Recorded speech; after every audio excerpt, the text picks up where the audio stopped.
ప్రార్థన చేసుకుందామండి. ప్రియ పరలోకమందున మా కన్న తండ్రి, ఈ ఉదయకాల సమయంలో తండ్రి మీ పిల్లలకు కొన్ని మాటలు చెప్పుచుండగా తండ్రి, నాకు కావాల్సిన జ్ఞానాన్ని మీరు ఇవ్వండి తండ్రి. వినే మీ పిల్లలకు తండ్రి అర్థం చేసుకునే మనస్సును దయచేయండి. విని వాక్య ప్రకారం బ్రతికేవారు మేము ఉండడానికి మీకు సహాయం దయచేయమని తండ్రి. త్వరలో నా క్రీస్తు ప్రభువుల పేరిట అడిగి వేడుకుంటున్నాను మా కన్న తండ్రి. ఆమేన్. ప్రభునామను బట్టి అందరికి వందనాలండి.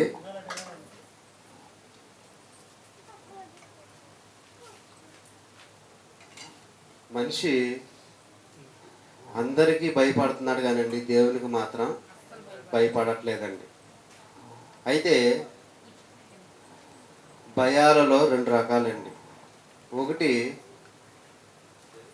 మనిషి భయం, మనిషికి మానవ భయం, అంటే మనిషి ఏమైనా చేస్తాడేమోనని మనిషికి భయపడుతున్నారు. రెండు దైవ భయం అండి, దేవుని యొక్క భయం అండి. అయితే కొంతమంది ఆర్థిక పరిస్థితులు చూసి భయపడతారండి. ఈ అప్పుల బాధల నుండి నేను ఎలా గట్టెక్కాలని ఆలోచిస్తూ బాధపడతారండి. కొంతమంది నా గురించి సమాజం ఏం మాట్లాడుకుంటుందని ఆలోచించి బాధపడుతూ ఉంటారండి. ఇక కొంతమంది అయితే ఎప్పుడు మరణిస్తామా అని దేని గురించి ఆలోచిస్తూ ఉంటారండి. కొంతమంది బల్లెళ్ళు చూసి భయపడతారు, కొంతమంది బొద్దింకలు చూసి భయపడతారు, కొంతమంది పాములు చూసి భయపడతారండి. మనిషి తన జీవితంలో ఏదో ఒక దాని గురించి భయపడితేనే ఉంటాడు, కానీ దేవుని గురించి మాత్రం ఎప్పుడూ భయపడ్డండి. చిన్న చిన్న విషయాలకు కూడా మనిషి భయపడుతూనే ఉంటాడండి. అయితే ఎన్ని భయపడినప్పటికీ కూడా తండ్రి ఎన్ని విషయాల్లో భయపడినా దేవునికి భయపడటం లేదండి. దేవునికి భయపడకపోవటం వల్ల ఈ నేరాలు ఘోరాలు అనేవి సమాజంలో జరగటం అనేది జరుగుతుందండి. ఏమండి, హిందువులు ఉన్నారండి, వారి విశ్వాసాన్ని వారు నమ్ముకుంటారండి. అలాగే ముస్లింలు ఉన్నారు, వారి విశ్వాసాన్ని వాళ్ళు నమ్ముకుంటారండి. క్రైస్తవులు ఉన్నారు, వాళ్ళ విశ్వాసాన్ని కూడా వాళ్ళు నమ్ముతున్నారండి. ఎవరైనా వారి భక్తిలో వాళ్ళు ఉన్నారండి. మరి ఇన్ని నేరాలు ఘోరాలు ఎలా జరుగుతున్నాయండి అంటే కేవలం దేవుని అందు భయం లేకపోవడం వల్ల అండి. ఏదో గుడికి వెళ్తున్నారు, వారు చేసేది వారు చేసుకొస్తున్నారు, కానీ భక్తి అనేది భక్తి విషయంలో దేవుని భయం లేదండి. కేవలం మనిషికి దేవుని భయం లేదండి. దేవుని నమ్మనోడు పాపంలోనే ఉన్నాడు, దేవుని నమ్మి దేవుని భయం లేక పాపంలోనే ఉన్నాడండి. దేవుని నమ్మనోళ్ళు పాపంలో ఉన్నారు, దేవుని నమ్మినోడు దేవుని భయం లేక పాపంలోనే ఉన్నారండి. అసలు దేవుని నమ్మనోడు ఎలా ఉన్నాడు ఒకసారి చూద్దామండి. కీర్తనల గ్రంథం అండి 53:1 అండి. దేవుడు లేడని బుద్ధిహీనులు తమ హృదయంలో అనుకుందురు. ఎవరండి వీళ్ళు?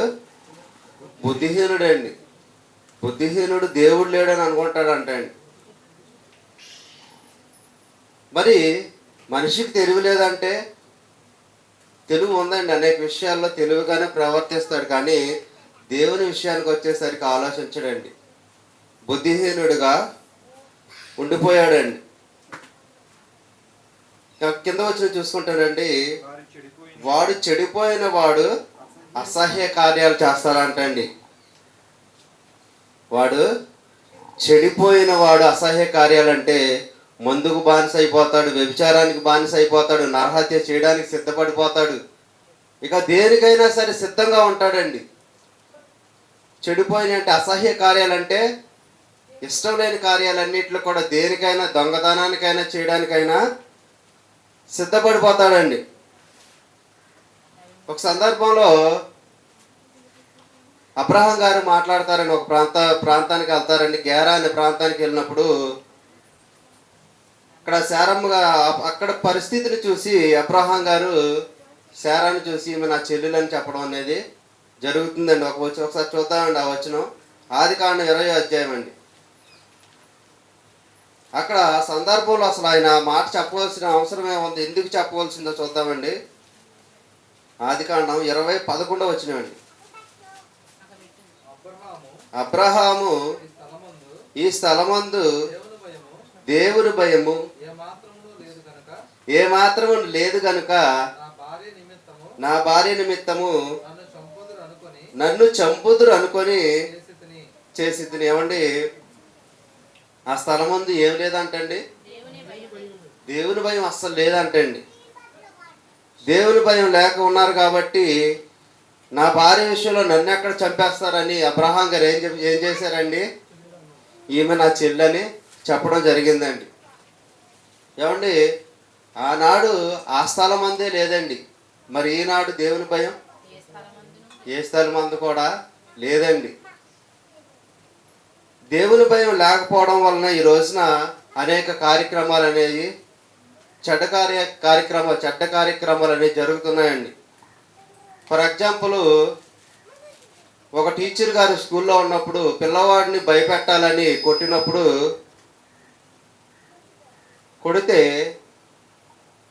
ఆ పిల్లవాడు పిల్లవాడి యొక్క తల్లిదండ్రులు తీసుకొచ్చిన సందర్భాలండి. పిల్లవాడిని ఎందుకు కొట్టారు టీచర్ గారండి? పిల్లవాడికి భయం రావాలి, ఏదో బాగా చదవాలని ఒక ఉద్దేశంతోనండి, అంతేగాని వాడిని ఏదో చెయ్యాలనే ఉద్దేశం మాత్రం కాదండి. వాడికి భయం రావాలి, బాగా చదువుకోవాలనే ఉద్దేశంతో కొడితే వాడు వెనకాల వాళ్ళ తల్లిదండ్రులు వచ్చేసి నా పిల్లవాడినే కొడతా అన్నట్లుగా టీచర్ మీద ఎదురు తిరగడం కూడా జరిగేటటువంటి పరిస్థితులండి. అదేవిధంగా ఎంత దారుణమైన పరిస్థితి అంటేనండి, స్టూడెంట్స్ టీచర్ని కొట్టే పరిస్థితి అండి. స్టూడెంట్స్ టీచర్ గారిని కొట్టే పరిస్థితి అండి. ఒక క్లాసులో ఒక ఊర్లో ఆ పక్క క్లాసులో టీచర్ గారు రాకపోతే ఇంకో మాస్టర్ వెళ్ళి అలర్ట్ చేయగలరా అని చెప్పారంటండి. వీళ్ళు కోపం ఆపుకోలేక ఏం చేశారంటేనండి, ఆ మాస్టర్ కళ్ళద్దాల్లో చేతి మీద గుద్దటం అనేది జరిగిందండి. కళ్ళద్దాల మీద గుద్దారంటండి. దానితో ఆయన తట్టుకోలేక ఆఫీస్ రూమ్కి వెళ్ళిపోయి కూర్చొని తనలో తాను బాధపడి కొన్ని రోజులు చనిపోవడం అనేది జరిగింది. మరి ఎందుకు జరిగిందండి? ఇక్కడ వాళ్ళకి భయం లేదండి, టీచర్ అంటే భయం లేదు ముందు.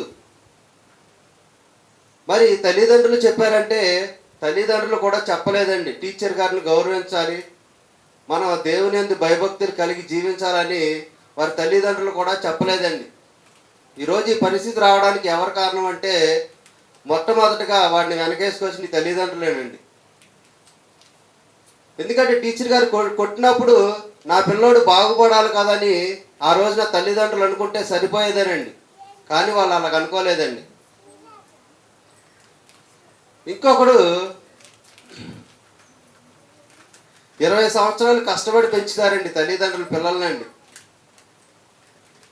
ఈ రోజులంటే అన్ని వసతులు అందుబాటులోకి వచ్చినాయండి. మనం 20-30 సంవత్సరాల క్రితంకి వెళ్ళినట్లయితేనండి తినటానికి తిండి లేని పరిస్థితులండి. ఈ పూటకి ఆహారం గడిస్తే చాలు, నా పిల్లలు బ్రతికి గట్టెక్కితే చాలు, అటువంటి పరిస్థితులండి. వాళ్ళు తినకో పిల్లల్ని పెంచి 20 సంవత్సరాలు పిల్లల్ని పెంచితే వారిలో ఒక కొడుకు ఏం చేశాడంటేనండి, తండ్రి దగ్గరికి వెళితే మాట్లాడడానికి తండ్రి కొడుకు దగ్గరికి వస్తే ఏం చేశాడంటేనండి, ఎదురొమ్ముల మీద తన్నాడంటండి. 20 సంవత్సరాలు ఇతను కష్టపడి పెంచి ఉద్యోగం వచ్చేటట్లు చేస్తే కొడుకు దగ్గరికి తండ్రి అయితే ఏం చేశాడండి, రొమ్ముల మీద తండడం వల్ల అతను ఆ అవమానానికి తట్టుకోలేక ఏం చేశాడండి, ఇంటికెళ్ళి చనిపోయాడండి. మరి ఈ పరిస్థితి రావడానికి కారణం ఏంటండి అంటే వీరిలో దేవుని భయం లోపించడం వల్లేనండి. ఈరోజు సమాజంలో మనం చూస్తూనే ఉన్నామండి, ఎక్కడికక్కడ చూస్తూనే ఉన్నామండి. తల్లిదండ్రులను అనాథాశ్రయాల్లో వదిలేస్తున్నారండి. ఏమంటే కొన్ని వీడియోలు చూసినప్పుడు చాలా బాధేస్తుందండి. వాళ్ళు ఇన్ని సంవత్సరాలు కష్టపడి తల్లిదండ్రులు పెంచారు కదా, కనీసం ఒక్క పూట ముద్దండి. ఏమంటే వాళ్ళకి ఏం పెట్టవసరం లేదండి. ఒక్క పూట ఒక ప్లేట్ అన్నం పెడితే చాలండి, ఒక కప్పుడు ఆహారం పెడితే చాలండి, ఏం అడగరండి వాళ్ళు. కానీ ఈరోజు సమాజం ఒక్క పూట కూడా వారి యొక్క తల్లిదండ్రులకు ఆహారం పెట్టలేని పరిస్థితిలోకి వచ్చేసారండి. మరి దీని అంతటికి కారణం ఎవరండి అంటే, చిన్నప్పటి నుండి వారికి దేవుని భయం లేదండి. దేవుని భయం లేకపోవడం వల్ల ఈరోజు తల్లిదండ్రులు నడ బజార్లో వదిలేస్తున్నారండి. కాబట్టి ప్రియమైన దేవుని పిల్లలు మనం గమనించాల్సింది ఏంటంటేనండి, మన చిన్నప్పటి నుండి మన పిల్లలకి దేవుని యొక్క భయాన్ని నేర్పించాలండి.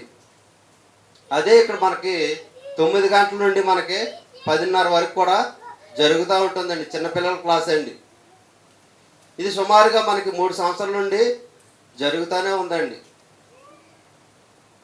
అంటే ఎందుకంటే ఈ పరిస్థితి ఈ విధంగా కార్యక్రమాలు చేపట్టడానికి కారణం ఏంటండి, మన పిల్లలు అలా తయారవ్వకూడదని ఒక్క ఆలోచన అండి. ఇప్పుడున్న పరిస్థితుల నుండి మన పిల్లలు బయటపడాలంటే ఏం చేయాలండి? మొట్టమొదటిగా తల్లిదండ్రులైన వారు మొదట ఏం చేయాలండి? దేవుని భయాన్ని మనం నేర్పించాలండి. చెడు అలవాట్లకు బానిస అవ్వకుండా మనం నేర్పించుకోవాలండి. ఇకపోతే నోవాహు గారు జలప్రలయం వచ్చేటప్పుడు అండి, దేవుడు చెప్పాడండి, అక్కడ ఉన్న సమస్త మానవాళికి కూడా జలప్రలయం వచ్చేస్తుంది, జలప్రలయం వచ్చి ఇక్కడున్న సమస్త జాతులన్నింటినీ ముంచి వేస్తానని చెప్పాడండి. చెప్పినప్పుడు కూడా ఒక్క మానవుడు కూడా ఆ యొక్క నోవాహు గారి మాట వినలేదండి. దేవుడు వెంటనే చంపేలేదండి అక్కడ ఉన్న మానవాళ్ళని అండి. ఆత్మస్వరూపంగా వెళ్ళి వాక్యాన్ని ప్రకటించారండి. వాక్యాన్ని ప్రకటించిన తర్వాత వీరిని చంపడం అనేది జరిగిందండి. ఏమంటే ఆ రోజు ఎంత బుద్ధిహీనంగా ఉన్నారంటేనండి, ఈ యొక్క జలప్రలయం వస్తుంది, వచ్చిన తర్వాత అందరూ దాంట్లో మునిగిపోతారని చెప్పినప్పుడు వర్షం పడినప్పుడైనా వీళ్ళకి జ్ఞానం రావాలి కదండి. కనీసం వర్షం పడినప్పుడైనా సరే ఆ ఓడ దగ్గరికి రావాలి కదండి. అసలు ఆ జ్ఞానమే లేకుండా వీళ్ళేంటంటే లోకంలో మునిగిపోయారండి. ఎంతవరకు నోవాహు గారిని హేళన చేయడానికే చూశారు, కానీ నిజమే ఆ రోజు నోవాహు గారు చెప్పారు ఇక్కడ వర్షం పడుతుంది, ఇది గ్యారంటీ అనేమోనని ఆలోచన ఒక్కళ్ళకి కూడా రాలేదండి. దానివల్ల ఏమైందండి, అక్కడున్న మానవాళి మొత్తం అంతా మునిగిపోయిందండి. సమస్త జీవరాశులన్నీ వాళ్ళ ద్వారా ఈ జీవరాశులు కూడా చనిపోవడం అనేది జరిగిందండి. ఒక్క 8 మంది మాత్రమే నోవాహు జలప్రలయం నుండి రక్షింపబడ్డారండి. ఇకపోతే సామెతలు 16:6 అండి. సార్ చూసుకుందామండి. సామెతల గ్రంథం 16:6 వచనండి. కృపా సత్యము వలన దోషమునకు ప్రాయశ్చిత్తము కలుగును. యెహోవా యందు భయభక్తులు కలిగి ఉండుట వలన మనుషులు చెడుతనము నుండి తొలగిపోవుదురు. ఏమండి, యెహోవా యందు భయభక్తులు కలిగి ఉండుట వలన మనుషులు ఏం చేస్తారండి? చెడుతనము నుండి తొలగిపోతారంటండి. దేవుని యందు భయభక్తులు కలిగి ఉంటే చెడుతనం నుండి తొలగిపోతారండి. ఏమంటే ఫర్ ఎగ్జాంపుల్ ప్రసాద్ తీసుకుందామండి. వయసులో ఉన్నాడండి. ఒకప్పుడు కోటేశ్వర గారు మనకు చెప్పారండి ప్రసాద్ గురించి అండి. మా పిల్లవాడు ఎక్కడికి వెళ్ళండి, అసలు డ్యాన్సులకి ప్రోగ్రాంలకి ఎక్కడికి వెళ్ళండి అని ఒకసారి మనకి గుర్తు చేశారండి కోటేశ్వర గారు. మరి ఆ పరిస్థితులు అలా ఉండడానికి ప్రసాద్ కారణం ఏంటండి? దేవుని భయమేనండి. తన వయసులో ఉన్నాడు, తాగాలంటే తాగాళ్ళు, తిరగాలంటే తిరగాళ్ళు, ఏదైనా చేయగలడు. అందుట్లో తనకి జాబ్ కూడా ఉందని విన్నామండి మనం. మరి జాబ్లో ఉన్నప్పుడు తను ఇంకెలా ప్రవర్తించాలండి? కానీ వాటన్నిటిని విడిచిపెట్టి దేవునికి భయపడ్డాడండి. దేవునికి భయపడటం వల్ల ఈరోజు మన దగ్గర చర్చిలో ఉన్నాడండి. లేకపోతే తన ఇష్టం వచ్చినట్లుగా సినిమా థియేటర్లోనే ఎక్కడొక్కడో తిరిగేవాడండి. అయితే ఇదే సందర్భం బైబిల్లో జరిగిందండి. యోసేపు గారండి. యోసేపు గారికి దేవుని భయం ఉంది కాబట్టే పోతీఫరు భార్య పిలిచినప్పుడు పాపానికి వెళ్ళలేదండి, పాపం చేయలేదండి. నేను దేవునికి విరోధంగా నేను పాపం చేయనని తన యొక్క పై వస్త్రాన్ని అక్కడ వదిలేసి మరి వెళ్ళిపోయాడండి పాపాన్ని పిలిచినప్పుడు అండి. ఎప్పుడైతే పాపం విడిచిపెట్టాడో వెంటనే ఏమైపోయాడండి, బయటకు వచ్చేసిన తర్వాత ఐగుప్తు దేశానికి రాజు అయ్యాడండి. ఐగుప్తు దేశానికి రాజు అయ్యాడండి. ఏమండి, తన అన్నలే తను చంపేయాలనుకున్నారండి, అసూయ పడ్డారు, అమ్మేశారు. అన్నీ జరిగినా సరే చివరికి ఏ స్టేజ్లో ఉన్నాడండి? ఏమండి, యేసేపు గారు రాజస్థానానికి వెళ్ళాడండి. అయితే ఇక్కడ జరగడానికి కారణం ఏంటంటే, రాజు అవడానికి కారణం ఏంటంటే తన యవ్వనంలో పాపం చేయలేదండి. పాపం చేయకుండా దేవునికి భయపడ్డాడండి. దేవునికి భయపడటం వలన ఏమైందండి, ఇక్కడ రాజు అంతటి వాడు అయ్యాడండి. కాబట్టి మనం ఎలా ఉండాలంటేనండి, పాపానికి దూరంగాను ఉండాలండి. ఇకపోతే మనం ఎప్పుడు చెప్పుకున్నదేనండి ఇశ్రాయేలీల గురించి అండి. వీళ్ళు ఎలా ఉన్నారో ఒకసారి చూద్దామండి. ఇశ్రాయేలీలు ఆమోసు గ్రంథం అండి, ఆమోసు 5వ అధ్యాయం అండి, 10వ వచనం. అయితే గుమ్మములో నిలిచి బుద్ధి చెప్పువారి మీద జనులు పగపట్టుదురు. ఏమండి, కింద వచ్చి చదివినా, యథార్థవంతులుగా మాట్లాడు వారిని అసహించుకుంటుదురు. ఏమండి, దేవుని మాటలు చెప్పేవారికి దేవుడిని నమ్మండి అనేవారిని సమాజంలో చంపేస్తున్నారండి. సమాజంలో చంపేస్తున్నారండి. ఏమండి, క్రైస్తవుడు ఏ తప్పు చేశాడండి? అనేక హింసలకు గురి చేస్తున్నారండి. ఇది ఇప్పుడు జరిగే సమాజంగా, ఇప్పుడు జరిగే విషయాలు కాదండి, ఎప్పుడు నుంచో జరుగుతూనే ఉన్నాయండి క్రైస్తవుల మీద దాడులు. కానీ పూర్వకాలంలో అయితే రండి ఏకంగా బైబిల్ని ఆపేయాలనే ప్లాన్ చేశారండి, ఇసుకే టైంలోనండి. కానీ అది జరగలేదండి. అయితే ఇసుకే టైంలోనే సంథింగ్ ఏదో ఉందండి. అయితే ఆ రోజు ఇర్మియా టైంలో అనుకుంటాండి, అప్పుడప్పుడు అది పుస్తకాన్ని చింపేసినా సరే దేవుడు మరలా దాన్ని రాయించడం అనేది జరుగుతుందండి. అయితే అప్పటి నుంచి కూడా ఏం జరుగుతుందండి, దేవుని వాక్యం మీద, దేవుని పిల్లల మీద ఎప్పటికప్పుడు హింసలు అనేవి మొదలవుతూనే ఉన్నాయండి. ఎందుకండి, వీళ్ళు యథార్థంగా చెప్పేస్తున్నారు, ఇదిగో మీరు దేవుని నమ్ముకోకపోతే నరకముకి వెళ్ళిపోతారు, నరకపాలు అయిపోతారని చెప్తే వీళ్ళు ఏం చేస్తున్నారండి, వారిని చంపేస్తున్నారు, హింసపాలు చేస్తున్నారండి. కానీ ఎవరు కూడా క్రైస్తవ మాట వినే పరిస్థితిలో లేరండి.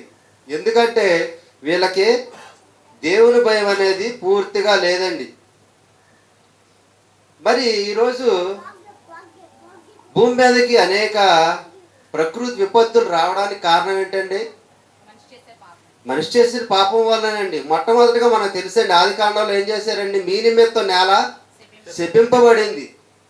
అక్కడ వాళ్ళు ఏం చేయలేదండి, ఆజ్ఞను అతిక్రమించారు అంతేనండి. పండు తినొద్దన్నారు, తిన్నారండి. ఆ ఒక్క పాయింట్ వాళ్ళు ఏం చేశారండి, వీళ్ళ నిమిత్తం నేల మొత్తం శపింపబడిందండి.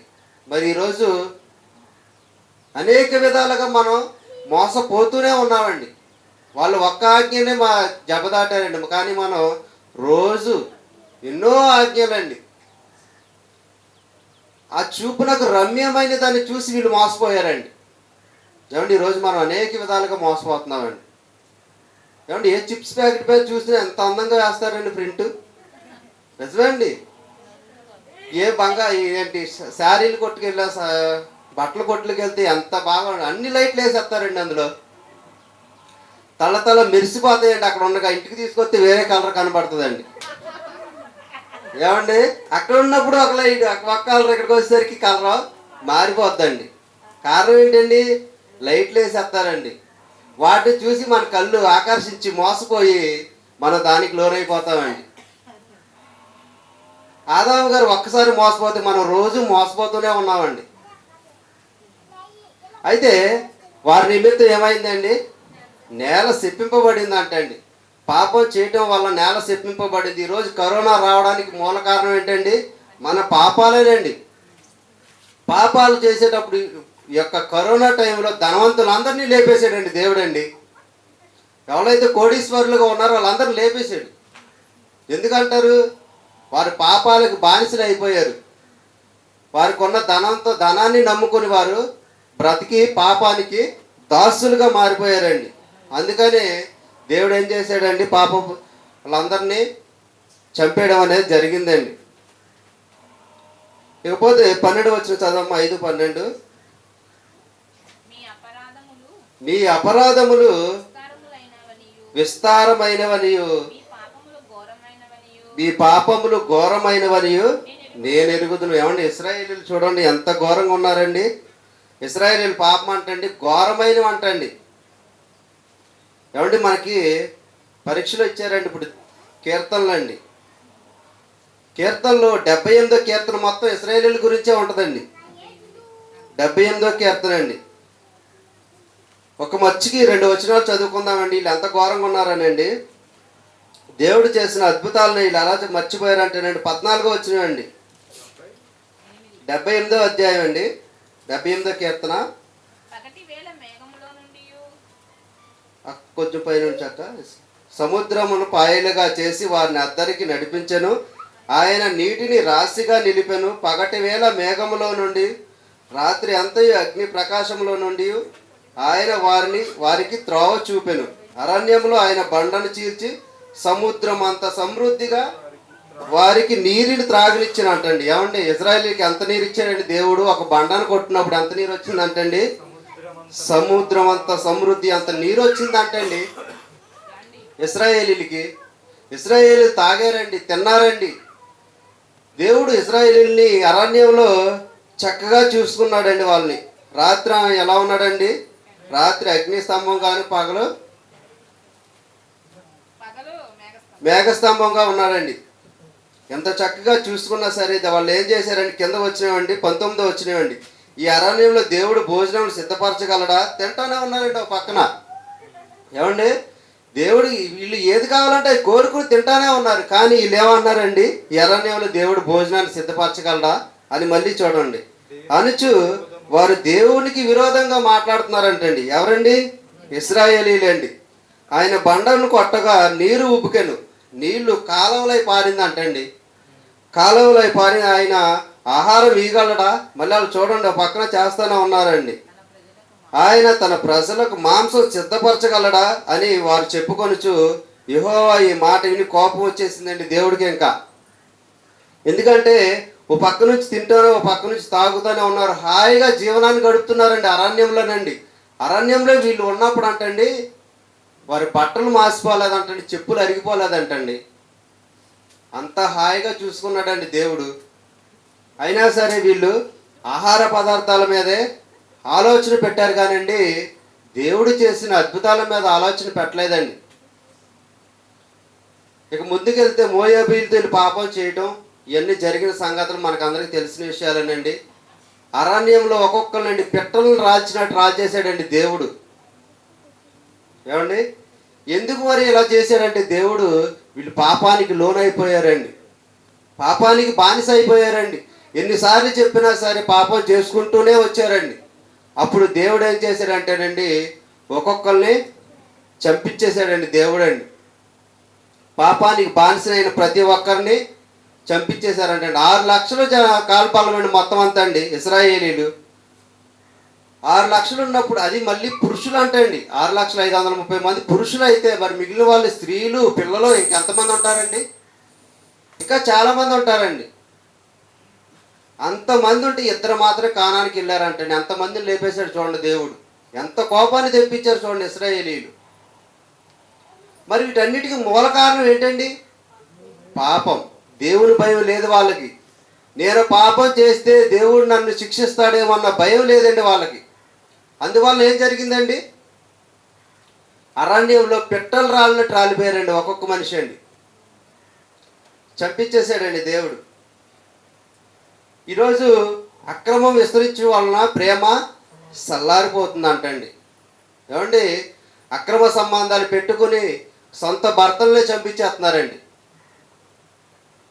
అంటే పిల్లలు పుట్టేదాకా నేను ఇంట్లో కూర్చోబెట్టి పెంచుతాడండి భర్త. ఎండనక వాననక కష్టపడి నా భార్య పిల్లలు సుఖంగా ఉండాలని కోరుకుంటాడండి భర్త ఎప్పుడైనా సరే.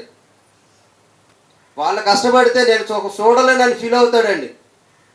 అటువంటి భర్తను ఈరోజు అక్రమ సంబంధాలు, తన భార్యని ఇంట్లో వదిలేసి వెళ్తుంటే ఆమె వేరే ఒకరు సంబంధం పెట్టుకొని భర్తను లేపే స్టేజ్కి వచ్చిందంటే ఆమెకు భయం లేదండి. ముందు భర్త భయం లేదు, తర్వాత దేవుని భయం లేదండి. భర్త ఎండలో కష్టపడేది ఎందుకంటే నువ్వు సుఖంగా ఉండాలనండి. కానీ స్త్రీ అది గమనించగా ఏం చేస్తున్నారండి, కొంతమంది భర్తను చంపే స్టేజ్కి వచ్చేసి అక్రమ సంబంధాలు పెట్టుకొని ఏం చేస్తున్నారండి, భర్తలనే చంపేస్తున్నారండి. దానితో పాటు పిల్లలను కూడా చంపేస్తున్నారండి. భర్తతో పాటు పిల్లలు కూడా చంపేస్తున్నారండి. మంచి వయసులో ఉన్న యవన పిల్లలండి, భర్తతో పాటు ఇద్దరు యవన పిల్లలు చంపేశారండి. మరి వీళ్ళు ఇంతగా తెగించడానికి కారణం ఏంటండి? దేవుని భయం లేదండి వీళ్ళకి. దేవుని భయం లేకుండటం వల్ల వీళ్ళు పాపానికి బానిస అవడం అనేది జరుగుతుందండి. కాబట్టి ప్రియమైన దేవుని పిల్లలారా, మనం ఇప్పుడు గమనించవలసిన విషయం ఏంటంటేనండి, మన దేవునికి భయపడాలండి. ప్రతి చిన్న విషయంలోనండి అపవాదికి అవకాశం ఇవ్వకూడదండి. ఇంకో సందర్భం చెప్తానండి. బాప్తిస్మ ఇచ్చి యోహాను గారి తలని హేరోదే కూతురండి ఏం చెప్తుందండి, కూతురికి ఏం చెప్పిందండి, యోహాను గారి తలని నా ప్లేట్లో పెట్టుకోమంటుందండి. తల్లి కూతురికి ఏం చెప్పాలండి, మంచి నేర్పాల్సింది పోయి, అమ్మ నువ్వు దేవుని భయభక్తులు ఎందుకు పెరగాలమ్మా అని చెప్పాల్సిన తల్లి ఏం చెప్తుందండి, యోహాను గారు తల తీసుకురమ్మని చెప్తుందండి ఇక్కడండి. మరి పరిస్థితి ఎంత భయంకరంగా ఉందండి. మరి యోహాను గారు ఏమైనా తప్పు చేశారంటే ఏం తప్పు చేయలేదండి. అమ్మా నువ్వు చేసేది తప్పు, నువ్వు అక్రమ సంబంధం పెట్టుకోవడం తప్పు అని చెప్పినందుకు యోహాను గారు తలనే నరికిచ్చి పని తీసుకురమ్మని చెప్పిందండి. ఈరోజు సమాజానికి ఏం చెప్తున్నారండి తల్లిదండ్రులైన వారు? పిల్లలకి ఏం నేర్పిస్తున్నారండి? పిల్లలు ఈరోజు వాళ్ళ క్లాసులో ఉన్న వాళ్ళని చంపేయడానికి, విషం పెట్టి చంపేయడానికి మూల కారణం ఏంటండి? కేవలం దేవుని భయం లేకపోవడం వల్ల అండి. దేవుని భయం అనేది లేకపోవడం వల్ల ఈరోజు పిల్లలు కూడా అనేక మంది చనిపోవడం, చంపేయడం మూల కారణం అండి. సీరియల్లో కూడా అంతేనండి.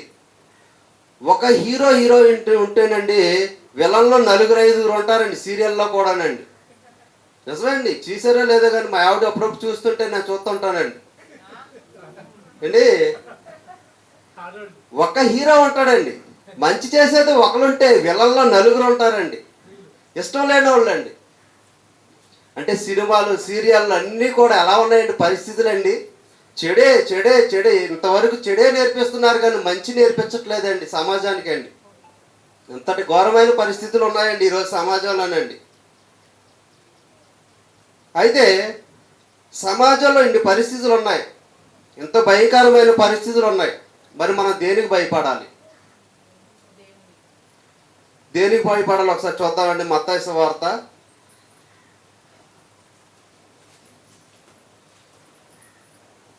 8 మనం చర్చికి వచ్చిన ప్రతి వారం పాపం చేయొద్దు, పాపానికి దూరంగా ఉన్న ప్రతి వారం ఎవరో ఒకరండి ఇక్కడ చెప్పే ఎవరో ఒకరు పాపం గురించి చెప్తూనే ఉంటారండి. ఎందుకు చెప్తున్నారంటేనండి, నిత్య రాజ్యాన్ని కోల్పోతామండి మనం.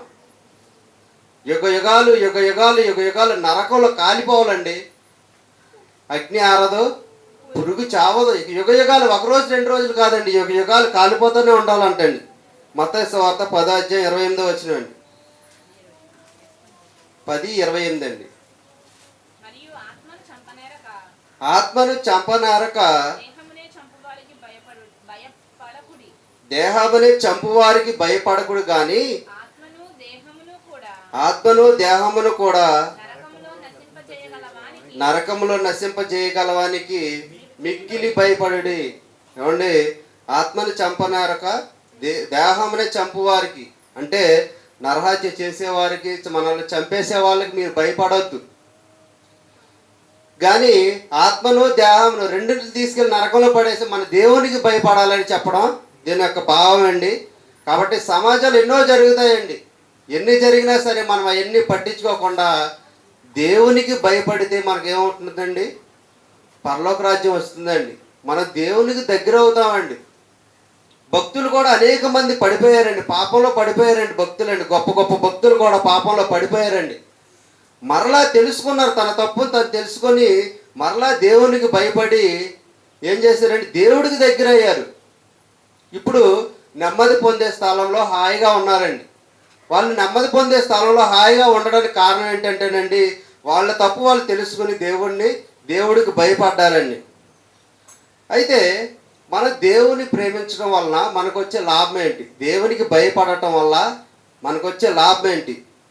యెహోవా యందు భయభక్తులు కలిగితే జ్ఞానమునకు మూలం, యెహోవా యందు భయభక్తులు కలిగి ఉంటే తెలివికి మూలం, యెహోవా యందు భయభక్తులు కలిగితే బహుధైర్యం పుట్టించును, యెహోవా యందు భయభక్తులు కలిగి ఉంటే ఐశ్వర్యం కలుగును.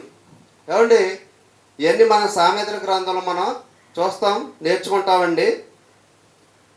వీటన్నిటికీ ముఖ్యంగా దేవుని యందు భయాన్ని కలిగి ఉంటే పాపానికి దూరం అవుతామండి. మనం పాపానికి ఎప్పుడైతే మనం దూరం అయ్యామో అప్పుడు పరలోకానికి, నిత్య జీవానికి మనం దగ్గర అవుతామండి. చివరిగా ఒక వచనం చూసుకుందామండి. కీర్తనలు 119 అండి.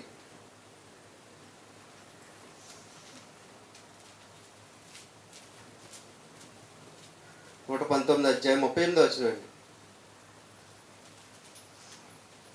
నీవిచ్చిన వాక్యము మనుషులలో నీ భయమును పుట్టించును. దేవుని వాక్యం ఏం పుట్టిస్తుందండి? భయము. ఏమండి, వాక్యానుసారంగా ప్రవర్తించే వారికి మాత్రమే భయం అనేది వస్తుందండి. వాక్యానుసారంగా బ్రతకని వాడు వదిలేస్తాడండి.